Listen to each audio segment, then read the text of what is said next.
আসসালামু আলাইকুম বন্ধুরা। আমার আপা দেখো গাছ থেকে আম পাড়তাছে।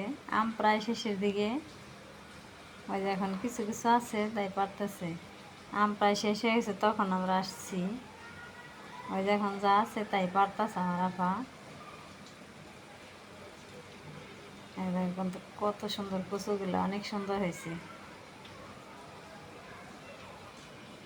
ওই যে হালকা দিয়ে পাইতেছে।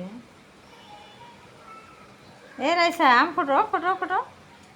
ওই যে আমার নাতিনি ব্যাগ নিয়ে এসে আম ফুটপার লেগে।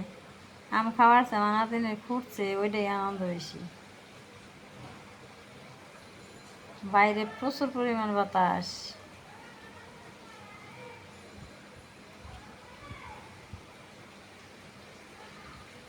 দেখছো বন্ধুরা কিরকম বাতাস। তুমি আমটা খুঁজে নিয়েছো, তোমার দাদি পারতাছে, তুমি আনছো। আমি দেখছি, তুমি প্রথমে দেখছো। আর কেউ দেখে না। আর কেউ দেখে নাই। আমার দাদিও দেখে না। আমার দাদি তো উপরে দেখবে কেন? ও, তুমি দেখে দিছো তোমার দাদি পারছে। তাহলে তুমি আমরা খাওয়া এখন।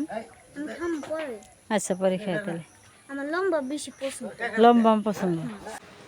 বন্ধুরা আমার নাতিন একটা আম পাইছে, কত খুশি। গাছে কত আম, কত লিচু, কিন্তু ওই একটা আম যিনি পাইছে তার জন্য অনেক খুশি। আমার কাছে নিয়ে আসছে দেখানোর জন্য যে আমার নাতিনের কোনো কিছুর প্রতি কোনো লোভ নাই, কিন্তু আমরা খুঁটে আনছি তাতে অনেক খুশি। বন্ধুরা এই গাছ বোঝাই, এগুলো আছে কাগজি লেবু। এই লেবুগুলো কিন্তু অনেকটাই উপকার। কোনো কাটা ছিঁড়া থাকলে কিন্তু এই লেবুটার রস খাইলে কাটা ছিঁড়াটা ভালো হয়ে যায়। আরেকটা জিনিস তোমাদেরকে দেখাবো। ঝোপঝাড়ের ভিতরে একটা সুন্দর একটা পেঁপে লাল হয়ে পেকে আছে। ওই দেখো বন্ধুরা কত সুন্দর একটা পেঁপে পেকে আছে। দারুণ পেঁপেটা দেখতে অনেক সুন্দর লাগতেছে। পেঁপেটা পেরে এখন খাবো আমরা। কষ্ট করে যা ভিডিওটা দেখলে সবাইকে অনেক অনেক ধন্যবাদ। আল্লাহ হাফেজ।